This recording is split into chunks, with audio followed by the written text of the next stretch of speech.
I never did anything to harm my daughter or my granddaughter. The test is about to begin. Please remain still. Oh, man. Casey Anthony's Parents, the lie detector test. Watch now, only on A&E. And watch next day on the A&E app. Save big money on Clearview Cabinetry. Clearview Cabinetry starts as a kitchen built for now and grows with you as life changes. It's flexible by design with full access cabinet construction, so you can go from doors to drawers for storage that works when you need it. Explore Clearview's cabinet options in store and on Menards.com and save big money today. Big buys, big savings. Check out more of our great deals going on now at Menards. Save big money at Menards. You can support this podcast at patreon.com/partnersincrimemedia. Hey listeners, In the Dark, the hit podcast, it's back. In its first season, as you know, In the Dark earned a Peabody Award for its in-depth study of the Jacob Wetterling kidnapping and murder. In season 2, this groundbreaking podcast is a brand new story with incredibly important consequences. It's the case of a quadruple murder in small-town Mississippi and a black man who is on death row after being tried 6 times for this crime. You can find In the Dark Season 2 right now on Apple Podcasts, Stitcher, or wherever you listen to your favorite audio. If you enjoy being outdoors but hate mosquitoes, like I do, you'll love Patio Shield. Patio Shield creates a 15-foot mosquito protection zone. It's lightweight, portable, and comes in 3 bold colors. Discover for yourself why Thermacell repellers are so highly rated and backed by a 100% satisfaction guarantee. Thermacell Patio Shield. Turn it on, mosquitoes gone.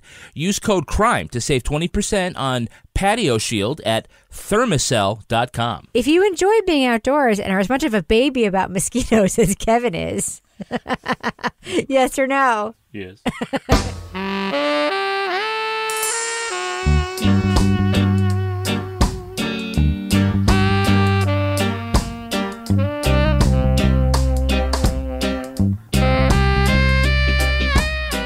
I'm Rebecca Lavoie, and this is Crime Writers On, the podcast about other podcasts and also about true crime, pop culture, journalism. And this week, we'll look at Caliphate from the New York Times. This podcast gives us an inside look at a journalist who reports about ISIS.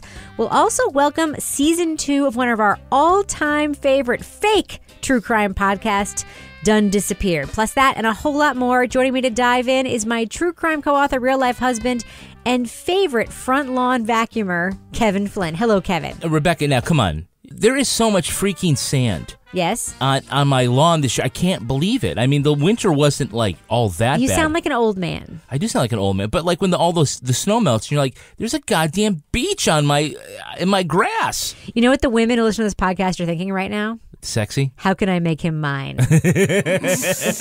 Lawn problems. See, that didn't happen at my lawn. I was like, where did all this dog poop come from?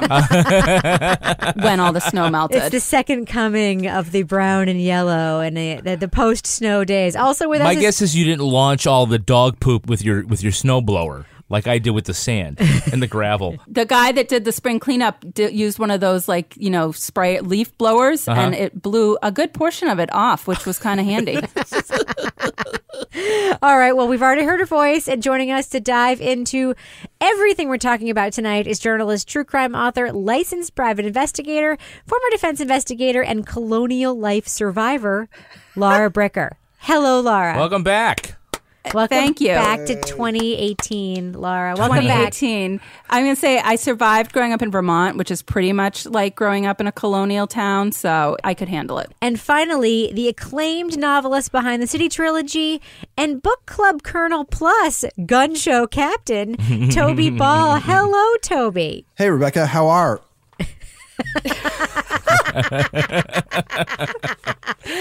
Are you bootering me right now? What? Well, one piece of business I just want to mention, next week will be talking about the incredible return of one of our all-time favorite true crime podcasts, In the Dark. Kevin, we were supposed to talk about that this week, but we chose not to. Do you want to explain why real quick? Yeah, you probably heard that American Public Media, APM, purchased an ad that our agency placed with us. We don't go out and solicit these, but it showed up, and we just didn't want it to appear that they are purchasing our review. We've always told you when this happens. So anyway, it's not payola. It's not payola. I think we mentioned it before. We actually mentioned it on the podcast before the ad popped up, which we were going to talk about. I cut it out, actually. Oh, you cut it out. Okay. I did. Yeah, anyhow, so we're going to be talking about that next week. But just so you know, just for full transparency, you can decide if that little bit changed our opinions at all. It's not gonna. It can't be bought. You can't be bought. And Kevin, have you listened to the first 2 episodes yet? I actually have not. Oh, have you guys checked them out at all?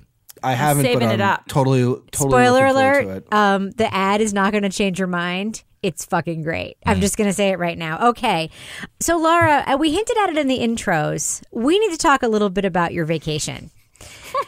First off, there was a gallant substitute understudy in for you last week. Quite gallant. Quite enthusiastic. He was very enthusiastic. And I do want to tell you, I want to walk back something I said. I believe I said that sometimes you characterize yourself when talking about pop culture stuff as, I think I said, a dummy from Vermont. And first off, I'm sorry. As that was coming out of my mouth, I was like, I don't think she's actually said those exact words. Well, I've said something similar, and I'll put it in context. I mean, when I say, like, I grew up in colonial, era Vermont, like, literally, I did not have electricity until I graduated high school, and I get to watch, 1 hour of TV a week. So my parents, decided to be hippies back to the land. So I really have no reference for pretty much any kind of pop culture thing that happened between 1976 and, let me see, when would that be? 1992. So you don't know who Fonzie is? So unless it was on reruns when I finally got cable when I went to college. So yeah, so I would characterize, I mean, I might not use the word dummy, but I would say I have a big missing gap of pop culture. Right, so, and that is what I was referring to. Yes. And I will say that if you put Pee Wee Herman next to the other guy, they could be related. I'm just going to say. I've had some support for this. They do look very similar, although one is a lot more sinister. Now, I have a question for you, Lara. We talked about The Habitat last week. Did you listen to The Habitat or not? After your review, I didn't because I was so disturbed by all the fart talk that Patrick was bringing up. I was like, I don't think I want to listen to this podcast. So you saved me some time there. Well, I will say he came out swinging in a way that we don't typically do. Mm-hmm. And I just want to say, Lara, are you willing to come out swinging that hard at some point in the future? Because I do feel like that is one thing that's missing from this podcast. I think we all have a sort of measured New Hampshire sensibility where we're like, we hate something. So let's first talk about the music and production and everything else. And then later we'll talk about how much we hate it. And Patrick was just like, it was the worst podcast ever made. Well, and then the guy tweeted at him, one of the guys who made it. Oh, you and mean I was the producer of the show? Yes, I was like, oh my god. So I'm willing to come out swinging. I am, and we had a lot of fun listening to Patrick on our way driving back to the airport after our colonial adventure down in colonial Williamsburg. So it was good traveling listening. Laura, I'm going to put it in terms that New Englanders will understand. All-pro quarterback Drew Bledsoe missed 3 games, and Tom Brady came in, and Drew Bledsoe never came back. So I'm just saying. Does that mean I'm never coming back? I'm just saying you got to keep your game up, all right? Keep your game up, Laura Bricker. Oh, no. Well, and nobody cries about not having Drew Bledsoe. Well, one of the fun things that happened actually after our review of The Habitat was a listener tweeted to us and said, did you hear that some of the crew members also weren't happy with the podcast? And I was like, do tell. And then one of the crew members, the man that Kevin and I referred to between ourselves as the third guy? The third man, whose name we didn't really hear much and whatever. He tweeted us a bunch of tweets about the crew's dissatisfaction with the process around the podcast. Apparently there was a fact-checking process they weren't happy with. A lot of them decided to stop sending material to Lynn Levy. And then he had this whole thing about just the process pre-production, nobody wanted to participate anymore, which explains I think, Kevin, why we didn't hear follow-up from everyone at the finale. Right, after everybody got out in that last episode, I think they only talked with Shay, or they only seemed to talk with Shay and get, I don't know, they got Cyprian, yep, and Shay and the scientist, yeah. Toby, just as I don't know if it's coincidental or timed, but I saw on HuffPost, they had a video interview with Shay. Yes. And it was part of some other video series, and the director was Jared Leto. Jared Leto, of all folks. Jordan Catalano. I wonder if, by the way, if that would have changed Patrick's position on it, if you knew that Jordan Catalano was He doesn't, involved. Remember, he's very anti-Jordan Catalano. Okay. Look, they had video, and they had Shay talking to the camera, and she was, I thought she was actually pretty good and kind of put her thoughts together very well. But like the B-roll they had of like these folks in the habitat, like doing experiments and stuff, I was like amazed because I'm thinking the whole time they're just in there like an igloo. Right. Like they're doing all sorts of mission control stuff that seemed really cool. Yeah. And we didn't hear any of that. And I'm like, I was a thumbs up on the podcast, but I was like, now do you understand my problem? Yeah, I was like, You're wow, kinda getting you it guys. now. Yeah, you're right that there was other stuff there that really could have been mined. Yeah, I mean that was my impression. My feeling was that they should have done an actual documentary movie. I think there's a lot of probably some good visual stuff that they could have gotten out of it. Yeah, because you were kind of left. So much of it was about the environment. And because you didn't have any visual reference to it, you kind of had some clever sort of scene setting. But anyway, I think it had a lot of problems. And I think the fact that the people who were actually in there also had problems with it is pretty telling. Yeah, it's one of those things where like the further I get from listening to it, like the more angry I get about it, even though like I think I gave it a thumb sideways. I broke format, Lara, as you know, last week. Yes. And gave it a thumb sideways. But Andres Stewart was the third man who responded to us. I'm the third man. He says, not a fan. We stopped sending Lynn content when it became clear it was going to be less science-based and more reality show. Getting on the nerves of mission support was the last straw for me on that front. Then he says, fact-checking was a mess. Facts on first round contained many inaccuracies. Tried to withdraw entirely at that point. I'm a NASA contractor now and have a responsibility to ensure they're presented accurately and respectfully, but Gimlet refused. Then he says, subsequent rounds of fact-checking and review were rushed. Schedule given didn't respect the fact that we have lives outside this project. Incidentally, I still haven't heard the finished products. When I finally had a chance to review, the review links had expired. And the whole project left a bad enough taste in my mouth that I'm not motivated to listen to the podcast now. Oh, and he says, finally, most importantly, not everyone hated Shay. Though there were personality incompatibilities between certain crew, should help show the level of the show's inaccuracy. I actually appreciate learning better eating habits and being held accountable for getting into shape, for example. Hashtag Team Shay. So, yeah, that was the review from Andres. And also, by the way, we heard the whole story about how Cyprian and the Paris attacks, things happening at home that you can't control.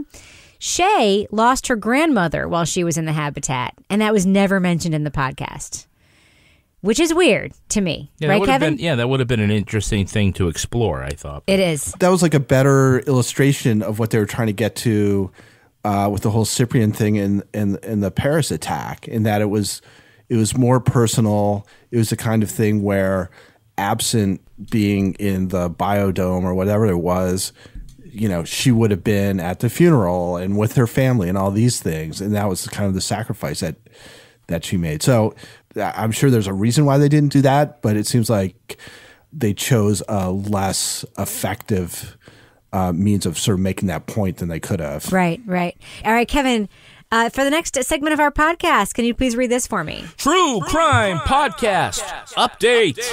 Something happened in the Adnan Syed case this week, Kevin. Yeah. So what was it? The calendar, Rebecca. The clock kind of expired. It's been a month since the Adnan ruling, and so from the Court of Special Appeals, AKA COSA. Yeah. So on April 30th, that means that the COSA's ruling has been affirmed. Or they affirmed the circuit court's granting a new trial. So what this means is the state now has 15 days to file a petition for a writ of cert and to go to the state's highest court. And it hasn't said either way what it's going to do. If the state does go ahead and it tries to appeal to the state's highest court, Justin Brown for Adnan Syed could file what's called the conditional cross appeal. Yeah.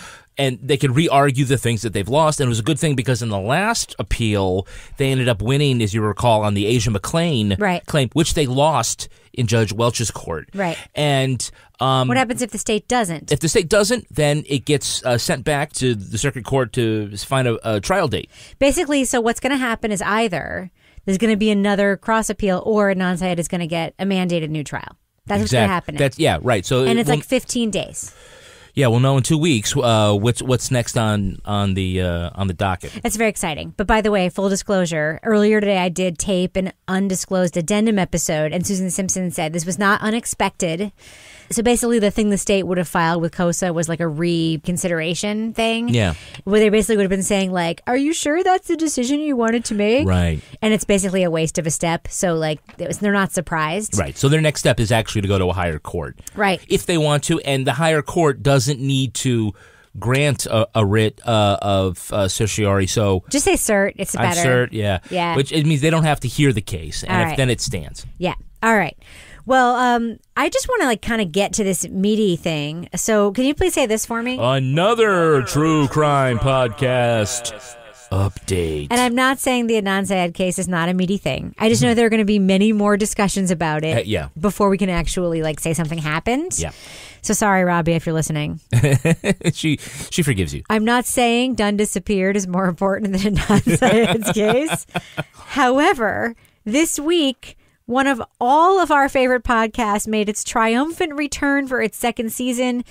We are welcoming back our favorite fake true crime podcaster, John David Booter, taking on another fake unsolvable solved case in Dunn Disappeared Season 2. The year is 1980. Jimmy Carter is our president. Minimum wage in America is $3.10 per hour. Ray Romano has just begun to make the decision to seriously pursue a career in stand-up comedy. And John Lennon is shot to death outside of his hotel in New York City. That case has never been solved. But that's another story. So our friend John David Booter takes us back to the 80s for this case to take a look at the case of the Davisville Goose Ganker. And there's a lot of satirical wit here that's just as cutting as in season 1. But one of the things that came up today was that it turns out that this case, the Davisville Goose Ganker, is similar to a real life case that Toby Ball was exposed to in his real life. Toby, what are you talking about? So the parallels are eerie. So the town I grew up in, Manlius, New York, we had a swan pond in the middle of town. Manlius, New York? Oh, my God. Manlius. Manlius. Oh, okay. It's like the neoclassical thing. Like there was a General Manlius. Yeah. We don't care. Keep going. Tell us more about the pond. I want to know about You don't want to hear about General Manlius? There's a big story. Goose Ganker. The swan swagger. Well, it's a swan swanker. The swan swanker. Oh, okay. So anyway, the swan pond is like the symbol of our town. Like Booter says, our cops have a patch with a swan on it. No shit. Really? Yeah. We traditionally have a very good soccer team that plays on a field that's quite a ways away from the high school, but is right next to the swan pond. So anyway. Did a Civil War icon found your town? I don't believe so. That would be a great story if he did, though. But what happened was, and this actually happened in the 80s as well, is some Cue the some 80s kid, music. like, Wait. I'm going to download one of these tracks and I'm going to drop it in right here.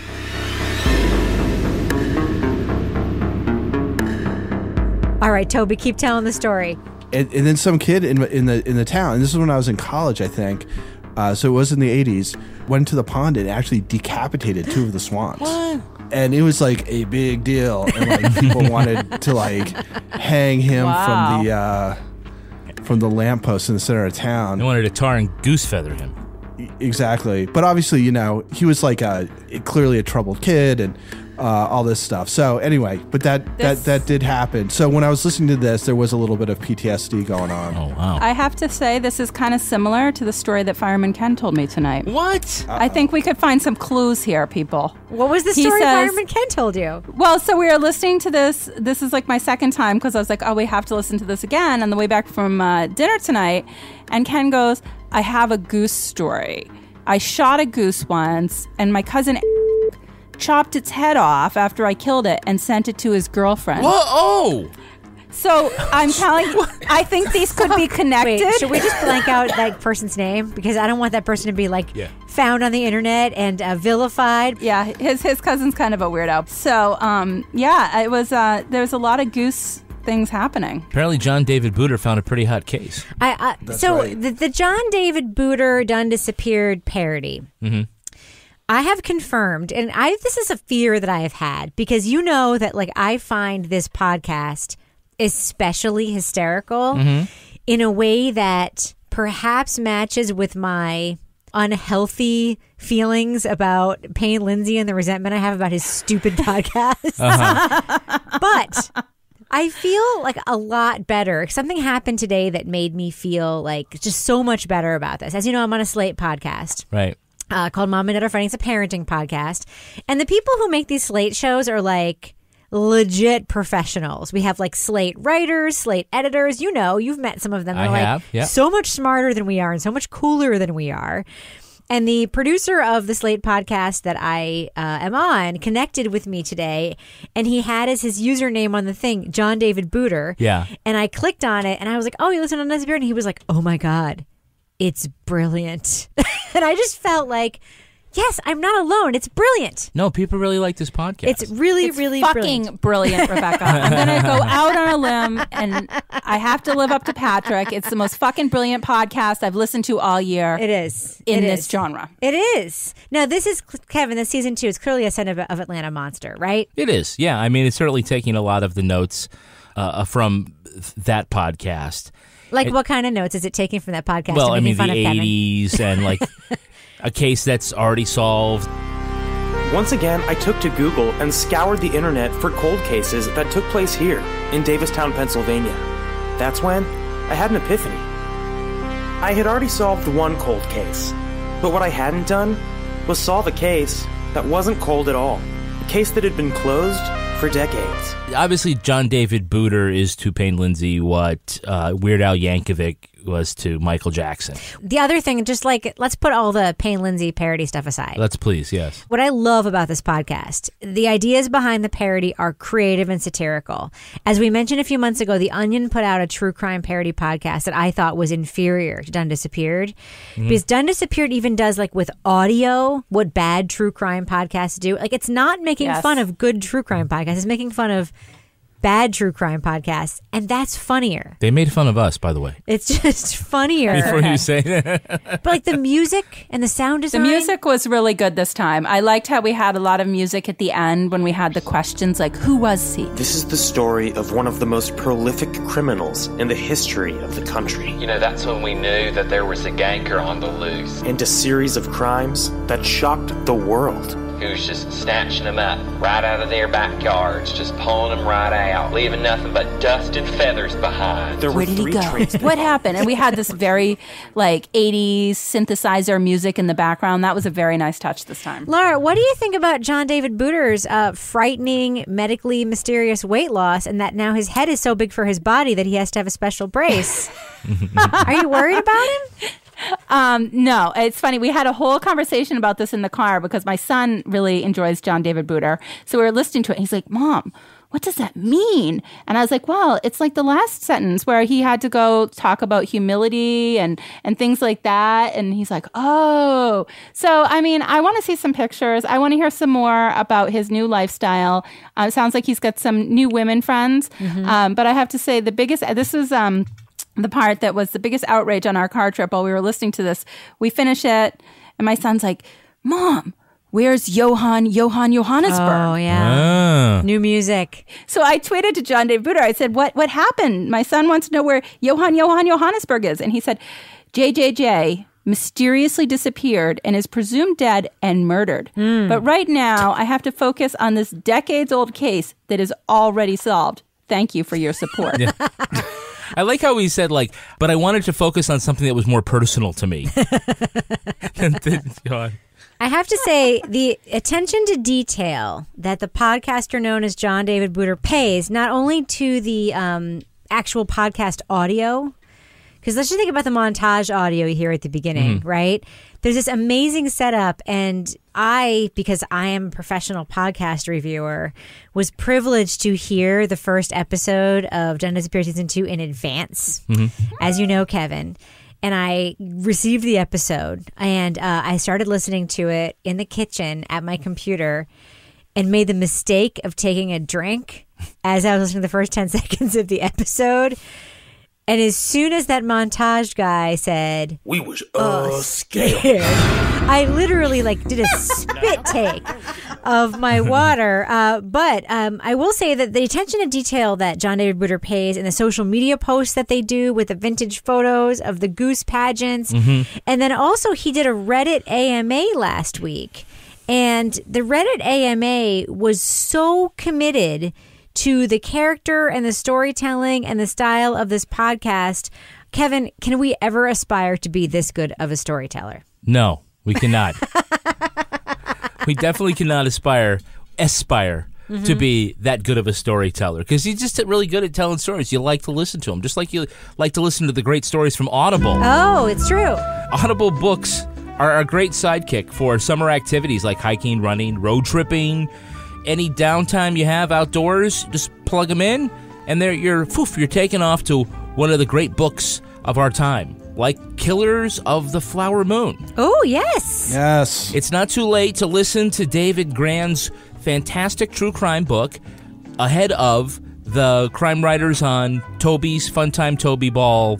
What are we calling Ball's Deep Dive Podcast. I thought it was Toby's Toby Time Book Club. Ball's Deep Dive Podcast. Toby, no. It has 1,000 names. Deep Dive Book Club Podcast. Book Club Podcast, yes. Ball's Deep Dive Book Club Podcast. Well, I'm just saying, if you don't want to use your eyeballs, use your ears to listen to a great book like Killers of the Flower Moon, and then join us for that book club podcast. As an Audible member, you'll get a credit every month, good for any audiobook, regardless of price, and your unused credits will roll over to the next month. And if you don't like an audiobook, not likely, but if it happens, you can exchange it, no questions asked. Rebecca has 57 million audiobooks. I do. I'm listening to an awesome series right now that I'm loving so much. What is it? It's the Pharaohs series by Chris. I'm going to totally butcher this last name. It's like Chris Ould. Yeah. O-U-L-D. It takes place in the Faroe Islands.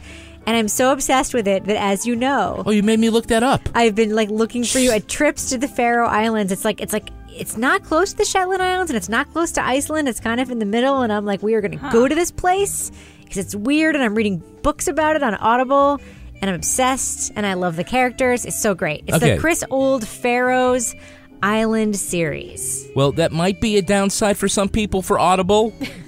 That your wife will start listening to some exotic book and want to go there. And then make you spend tens of thousands of dollars on a trip to go there. It's much better to just listen to the audio book. Start a 30-day trial and get your first audio book for free. Just go to audible.com/crime. Or you can text the word crime to 500-500. That's Audible, AUDIBLE.com/crime. Or text crime to 500-500. You can do it with audiobooks. What else you got, Kevin? Well, Tommy John is the 21st century clothing company famous for its no wedgie guarantee. I can't even with Tommy John. And after 10 years of underwear excellence for men, they are turning their superpowers to women's underwear. Oh, they are. What makes Tommy John unique is the comfort factor. They are committed to providing mind-blowing comfort with quality fabrics and innovative, intuitive designs. They're winning in that. Yeah, they've sold over 5 million pairs of underwear in the past 10 years, and Rebecca has bought half of them. I think I have. I really do. Tell us about your Tommy John underwear obsession now. How many times had you last 2 weeks I made another underwear purchase at Tommy John? Yeah, a scary amount. I am replacing all my old underwear with Tommy John underwear. I love the Air Briefs. It's my favorite pair. I love them so much. I can't say enough good things about them. And Laura, I mean, aside from the fact that you were showing people your underwear while you were wearing them, can you attest to Rebecca's underwear obsession with Tommy John? Yes, I can, and I am on a similar plan because it's time to they're just so comfortable. And I think I've inspired some others to show their underwear to people. So, there's just a lot of underwear love going on when you wear these underwear. Can I just say one other plug about Tommy John underwear? Sure. So, the briefs, I'm not a brief person. I'm more I've been in my previous lives, a different kind of underwear person, no panty lines kind of thing. Yeah. They're invisible, thin, comfortable. They don't move. They breathe. They're clean. They just feel good. These are, and I am a person who does not always say this, the best product of the underwear category I've ever worn or purchased in my life. I love them. Well, Tommy John underwear is backed with the best pair you'll ever wear, or it's free. It's true. Guarantee, or it's free. Tommy John, no adjustment needed. No, legit, no adjustment needed. They're talking about wedgies there. Hurry to TommyJohn.com/crime for 20% off your first order. That's TommyJohn.com/crime for 20% off. TommyJohn.com/crime. Crime. Now, before we move on, one thing we forgot to do before you so effortlessly slid into the ad break, Kevin. I just want to go around the horn. Lara, are you enjoying season 2 of Done Disappeared? Would you recommend it to people? And do you plan to continue listening? Absolutely. I've already listened twice. It's so clever. It's so funny. You pick up new little jabs and digs and little satirical comments every time you listen to it. And it's just freaking hilarious. Goose ganker. I'm going to be going around all the time just being hey, have you heard about the goose ganker? Yes. What does the word ganker even mean? People don't even know. Does it matter? I mean, this sounds funny. I don't know. Leave it to your imagination.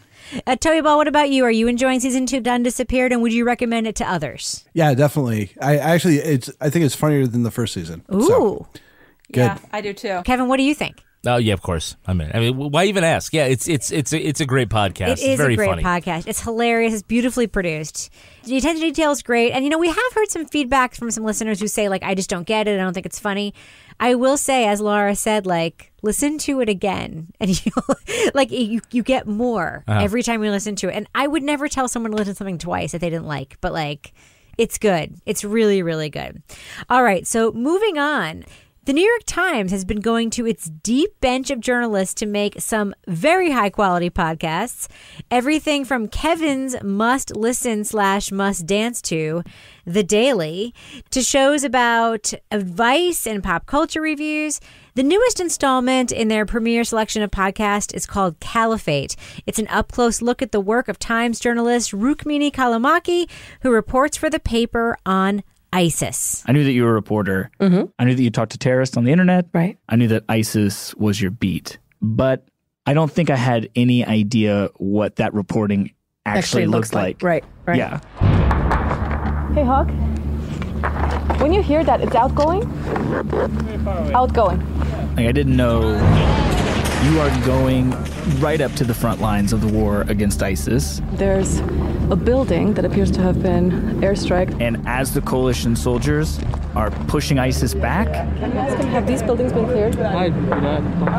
You are right there, directly behind them. What are you doing right now? I'm trying to get out some trash bags. We're about to go into the building. And you pull out garbage bags. Hang on, stick it here. Like trash bags that you've brought from home. And you just start picking stuff up. Andy, look at this. A bunch of computers, hard drives yanked out. Like garbage out of buildings. This is so we basically have an ISIS stamp right here. So we're in the right place. Callimachi pulls back the curtain on how the terror group draws people to the cause and life as a war correspondent in an attempt to answer the question, who are we fighting?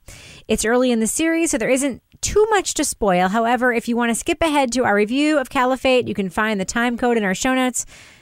I don't know, though. I think I would just listen to the conversation if I were me. I hadn't listened yet because it's that kind of podcast. All right, so I want to talk about, at the beginning, there is a short prelude to Caliphate. And a lot of like other a 5-minute podcasts, episode, yes, yeah. they use it as a trailer opportunity. But I actually think that little 6-minute thing or 5-minute thing is actually something you should listen to.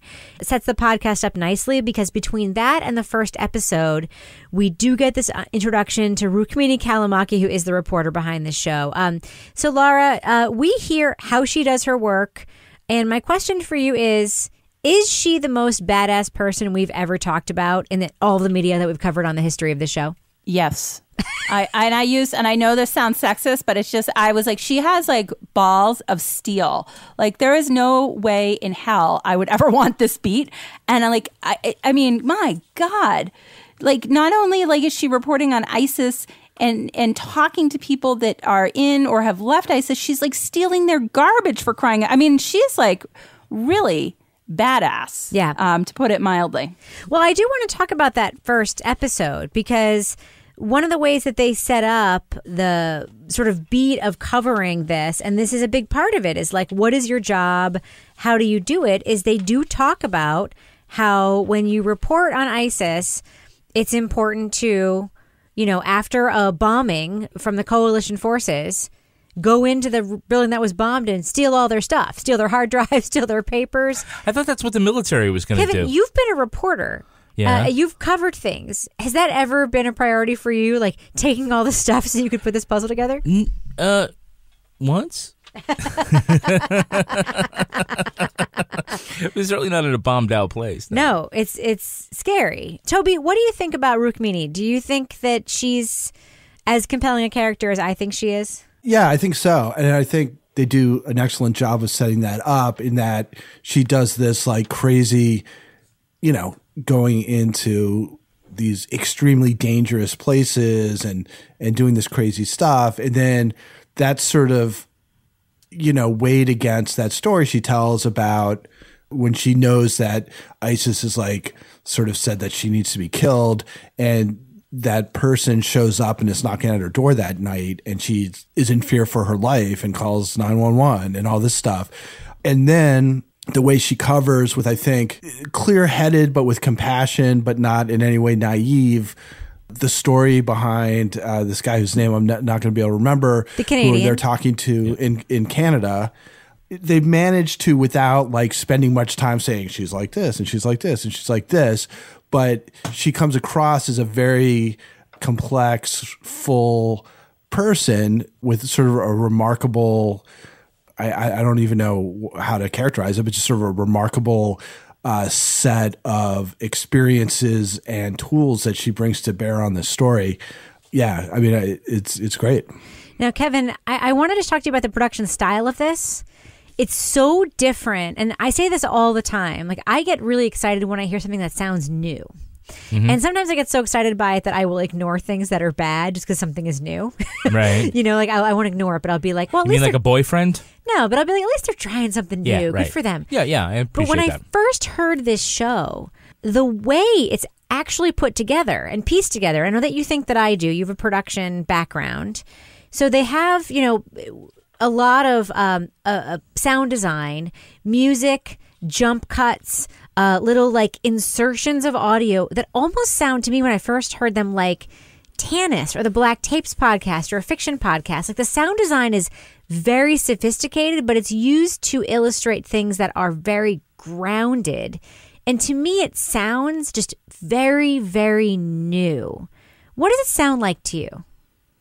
It doesn't sound to me as good as it sounds to you, I guess. Really? Yeah, I mean, I certainly they use the music. I think they use the music effectively. Yeah, and the editing's pretty good. I mean, think about the drama of the story about the knock on the door, and I know you're going to point to the tale where the Canadian says that he was instructed to just start running. No, I'm actually not going to point to that. No, you're going to point to that? No. Well, he did that, like, he's running, and like the music. Like the intense music, yes. The intense music. She's like, what were you thinking? Yeah. What are you thinking at this point in time? Is your heart pounding? This is so stupid. Why are we running into, like, a war-torn country?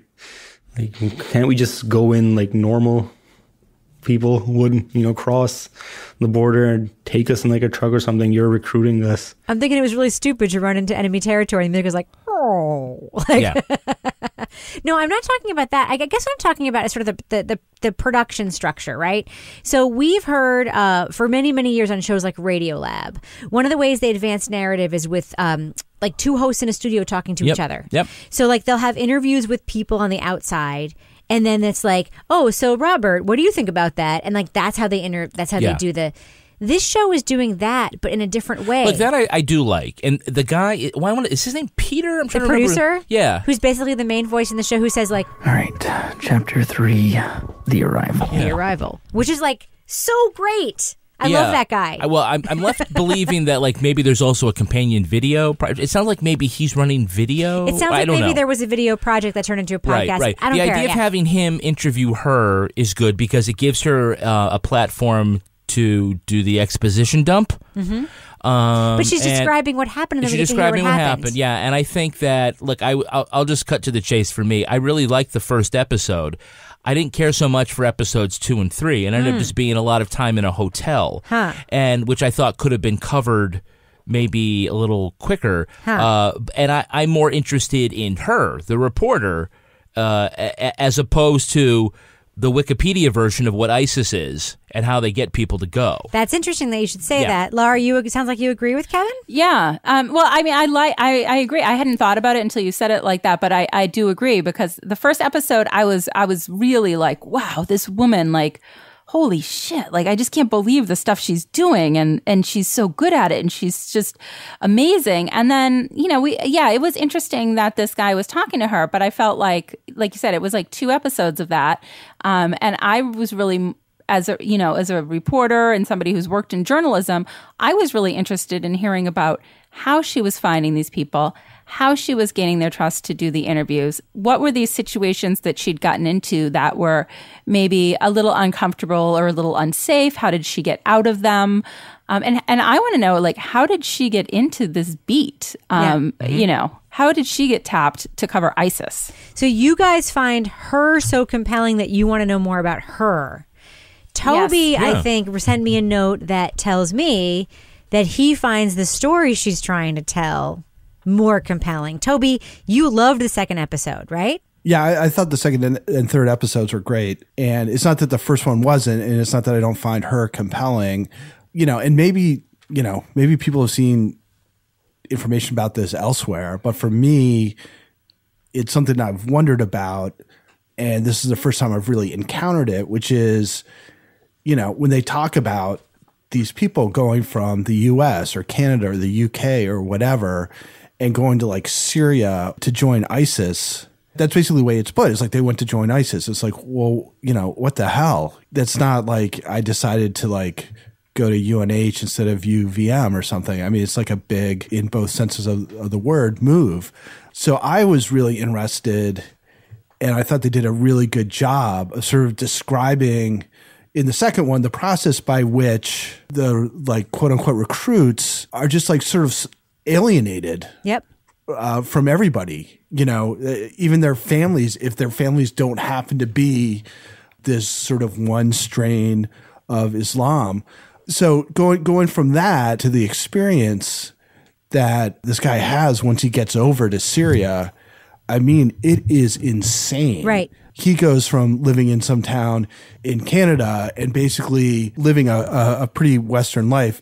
But then he goes to a place where he's like executing political prisoners and lashing people 115 to 120 times. Right. I mean, it's crazy. So I found that completely compelling, and it kind of filled in a gap in my knowledge, which, I was definitely aware of. And when I found that this is what this was about, I was like extremely eager to learn. Yeah, I actually agree with you. I loved the first episode too, but I also loved episodes 2 and 3 because, it was sort of the story about this crime and terrorism. Like, she basically sets it up that way. She's like, this is crazy. These people are killing other people, and there are more of them doing more of these crimes than there were before the so-called war on terror started. She's like, let that sink in. There are more terrorists now than there were before we started the war on terror. And that's the premise of this podcast. And then she basically shows us, she breaks down, I think, the philosophy of the Islamic extremists, how they recruit. She breaks it down in a really simplistic way that also gives you a tremendous amount of understanding. The writing on this show is just very, very strong. And I think it's her reporter writing where she explains all these concepts, how they alienate this guy. So basically, for those of you who haven't listened to or still listening to the review part, the premise so far, only 3 episodes in, is that she has found this guy. They call him the Canadian. He has another name too, as his like ISIS name. They go to Canada to talk to him. She doesn't think she's going to be able to, but then they do. And he basically tells her the whole story of how he's recruited into ISIS. And the story is basically he's a regular middle-class kid in a regular middle-class family who's just a little bit on the margins. Like, maybe his parents want different things for him than he wants. Maybe his sister's doing something different than he's doing. But he sounds like my 15-year-old and your 17-year-old and your 16-year-old. He sounds like a regular kid who just sort of stumbled into an online chat room, started having conversations, and then through this very precise process of indoctrination was radicalized. And Kevin, when I was listening to that, and I talked to you about it later, like the techniques they use were basically just like, hey, come over here and look at this. I know that what you're doing is good, but let me show you like a little bit of a better version of what you're doing. And then they go like further and further and further. And it almost felt like it's like very familiar. It felt a little bit like U.S. military recruitment techniques. Or cults. Scientology recruits. Rajneeshi. The Moonies. It didn't not to make an equivalency of all those groups, but But it didn't feel the that techniques, the recruitment, good recruitment techniques are scalable and can go from institution to institution. Be all that you can be. Right. Fill in the blank. Come to do this or that or the other thing. Right. Right. Yeah. No. So it shouldn't be surprising that the people who are making ISIS what it is. You mean the best terrorists ever? I guess the best terrorists Which ever. is kind of what it comes down to, right? Like they're the scariest. They're so scary that they made the seasoned journalist. Like she's scared out of her mind, even though she's like tough as nails, because they're super good at it. Yeah. She makes that point. They are terrorists. They are. But, Lara, that one of the things that strikes me is like the mundanity of it. Like ISIS has an HR department. Yeah. You need to have a reference to join ISIS. Yeah, you fill out forms. Yeah. Do you want to be a suicide bomber? Like, wow. Check this box. They got to vouch for this guy, and then he's in or whatever.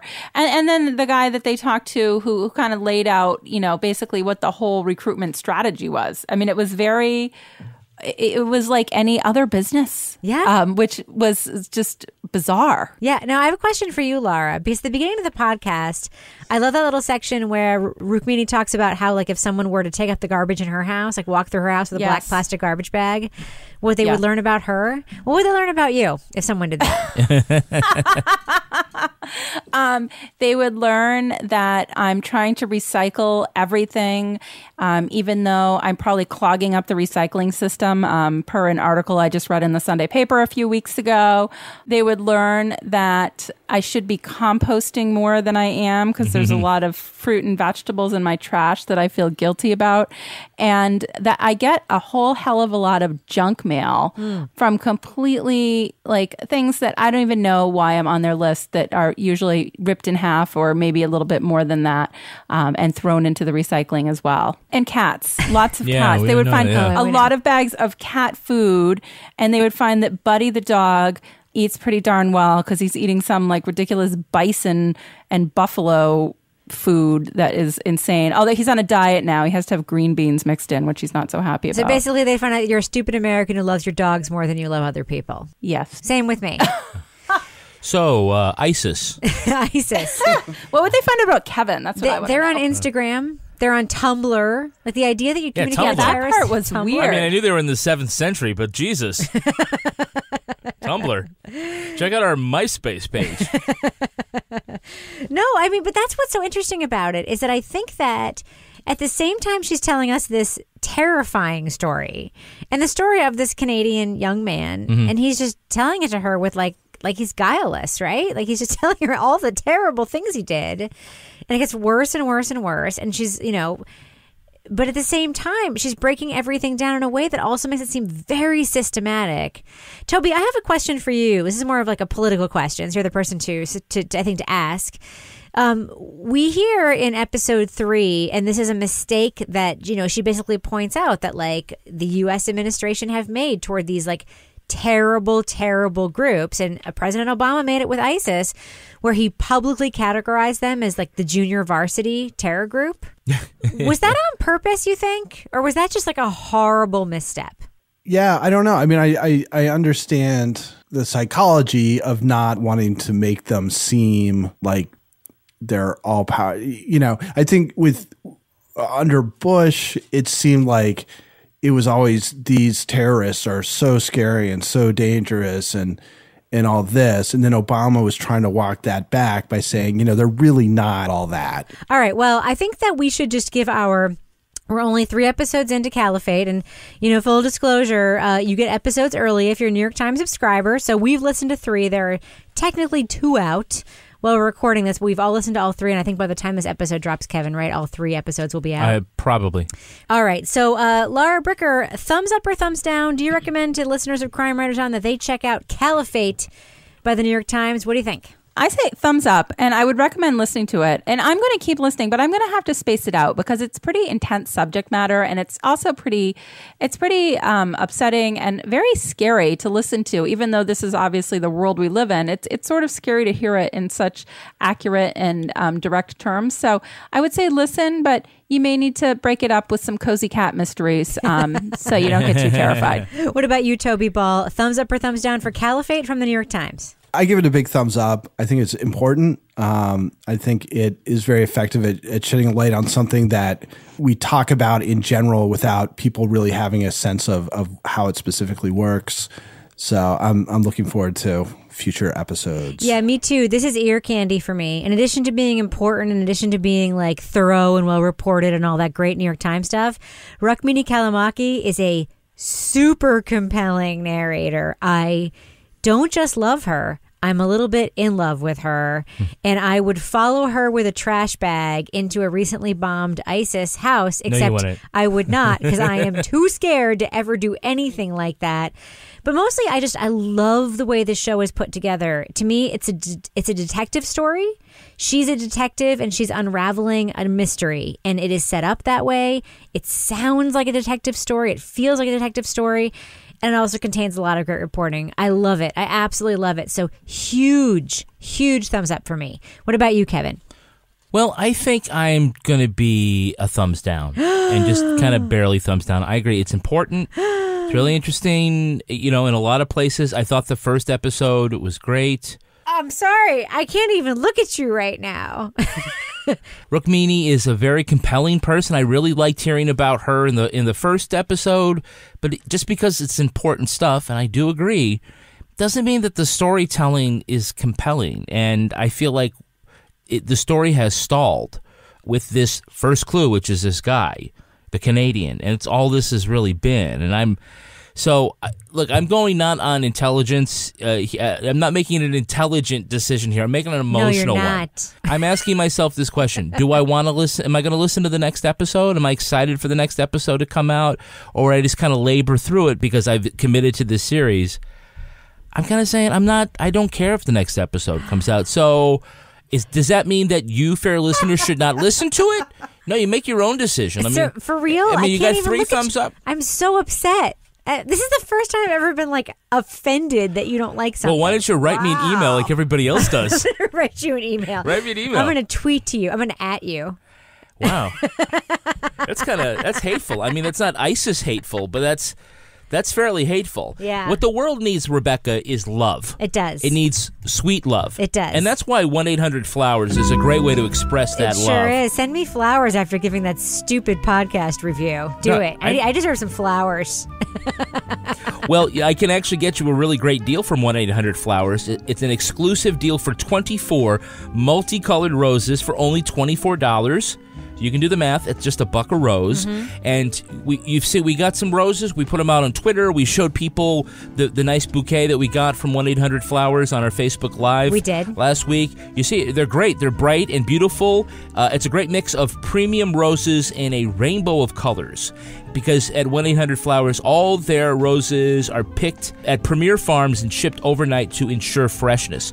This is a great offer, but you have to hurry because it will expire soon. You can send this stuff to whoever you want to appreciate in your life. Rukmini Kalamaki is getting some flowers from me. You could send it to your favorite reporter. Yeah. Send it to your mom or... Michael Barbaro and she are going to be each getting a bouquet from me. All right. Well, in order to... I gave some to my friend who took care of Buddy the dog while we were gone. Nice. That's great. She was very appreciative, yes. All you have to do is go to 1-800-Flowers.com. You pick the delivery date. They handle the rest. To order 24 stunning, multicolored roses for only $24, go to 1-800-Flowers.com. Then click the radio icon and enter code CRIME. It's going to bring up all these deals once you do that. That's 1-800-Flowers.com, code CRIME. Crime. What else you got, Kevin? Well, it's that time of year. What time? The time when the new FabFitFun box comes out. Oh my God, that's actually really exciting. Yeah, FabFitFun is the seasonal subscription box that delivers full-size fashion, beauty, home, fitness, and wellness products. What's in the box? Remember, FabFitFun is all you need to make this Mother's Day magical. When you think of Mother's Day, think of FabFitFun. When you think of FabFitFun, think of Mother's Day.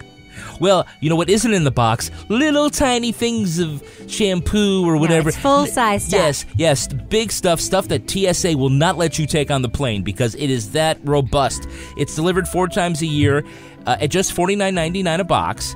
FabFitFun is a fantastic value because there are no sample sizes. Everything is, big product, and actually some of these products, their individual value is more than the entire box. So don't worry, though, if you missed this last seasonal box, because there are still great boxes you can get. The Spring Editor's Box has favorites from spring and from other past seasons. And it also has a more customization options from a clutch to eyeshadow, tote, to lip gloss. And Rebecca, you certainly liked your box when it came, right? I love my FabFitFun box. I loved it. Every time I get one, I'm like, what's in the box? And it's all good. It's a great surprise. It's all good stuff. Yeah, if you haven't signed up yet, it's definitely not too late. Try FabFitFun today. So for a great gift for Mother's Day, all the mothers in your life, go to fabfitfun.com to subscribe and start getting the box for a life well lived. Use promo code CRIME. And you'll get $10 off that first box. That's products valued at $200 for only $39.99. Again, go to fabfitfun.com and use our code CRIME to get $10 off your first FabFitFun box. You know, Kevin, between you liking Habitat last week and doing a thumbs down on Caliphate this week, our marriage is on the rocks, isn't it? I'm really calling this whole relationship into question. I really am. So listeners, if you ever have like a podcast disagreement with your spouse and you want to commiserate, tweet at me at Reb Lavoie. We're going to talk. Now it's time for my favorite part of this podcast, a little something I like to call the crime of the week.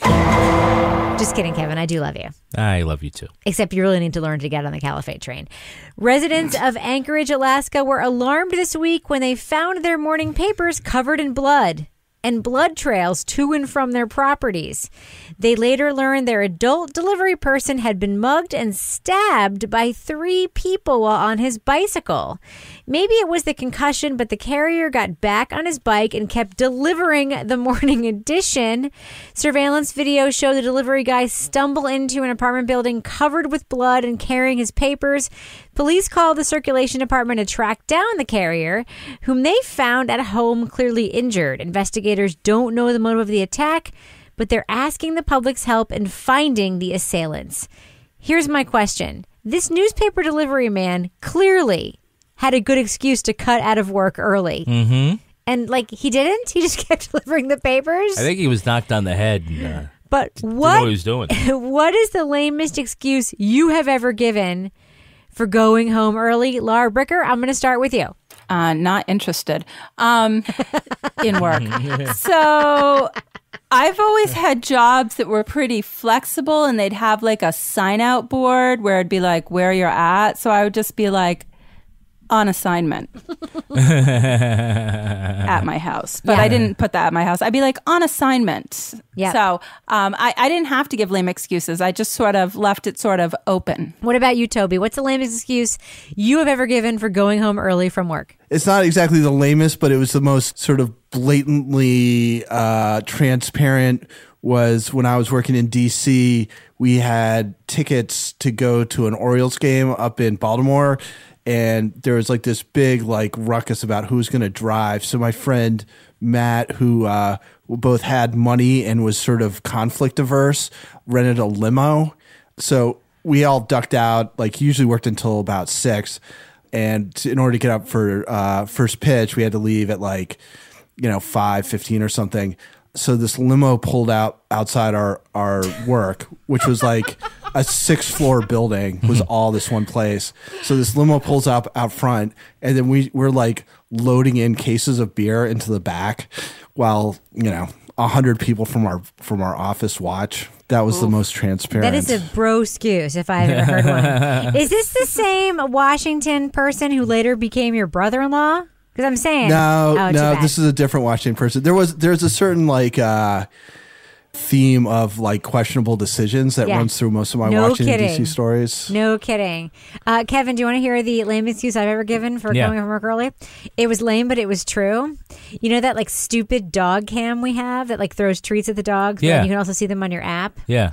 I once said to my coworker, now I also like Lara, work in a newsroom, so it's pretty flexible. But I, for whatever reason, turned on the app that I could see the dogs.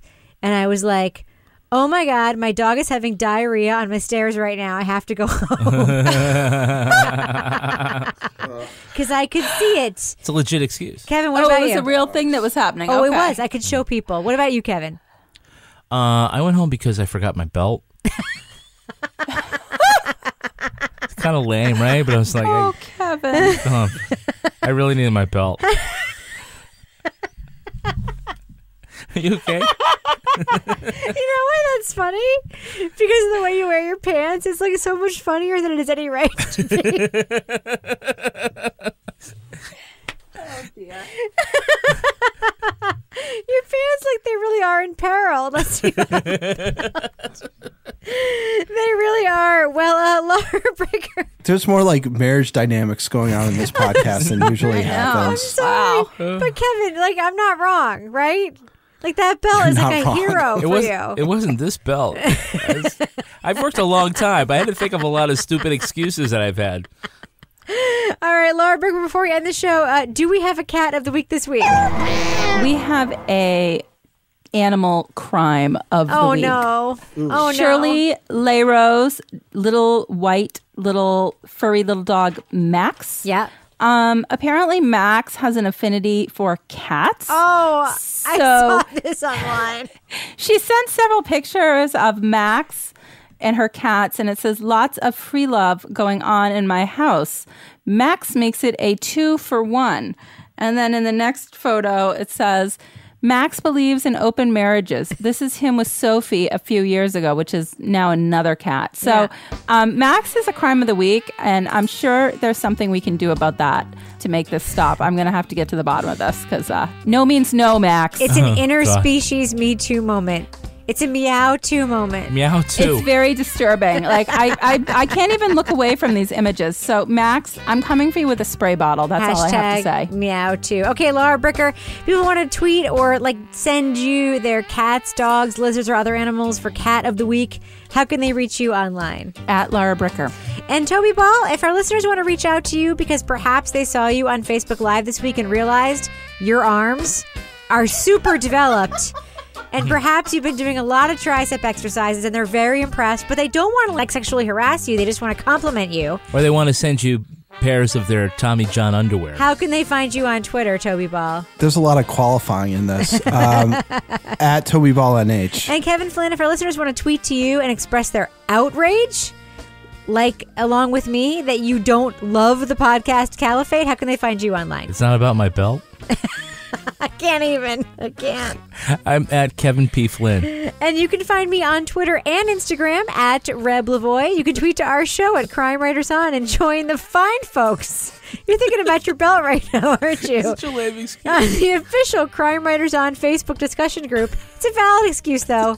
You legit need that belt. Without that belt, those pants are just falling right off. They're falling right off. I look like an apple then. Yeah, you can support us at patreon.com, and you can hear Toby's amazing exclusive book club podcast. We're coming out with a new episode this weekend about Killers of the Flower Moon, featuring the amazing Connie Walker, me, and Sarah D. Bunting. For other exclusive ad-free content, including our spin-off podcast, Married with Podcast, you can subscribe at StitcherPremium.com/crime. Our theme song was performed by Rocksteady Freddy, my ex-brother-in-law, and the New York Ska Jazz Ensemble. This show is recorded in the Yoga Loft above the Bodego in Bay St. Louis, Mississippi studio, formerly known as Studio C, otherwise known as the closet in our basement, where no one bangs on the door in the middle of the night. On behalf of all the crime writers, thanks so much for listening. We will catch you later.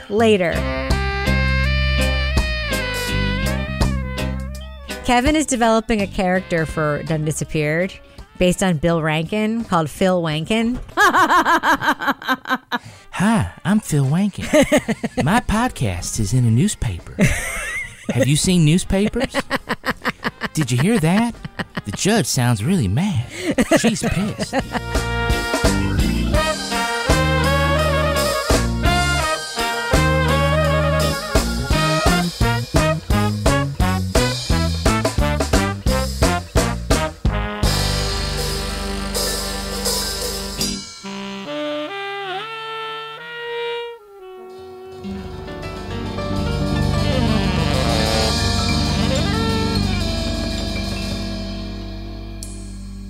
Partners in Crime Media. Save big money on Clearview Cabinetry. Clearview Cabinetry starts as a kitchen built for now and grows with you as life changes. It's flexible by design with full access cabinet construction, so you can go from doors to drawers for storage that works when you need it. Explore Clearview's cabinet options in store and on Menards.com and save big money today. Big buys, big savings. Check out more of our great deals going on now at Menards. Save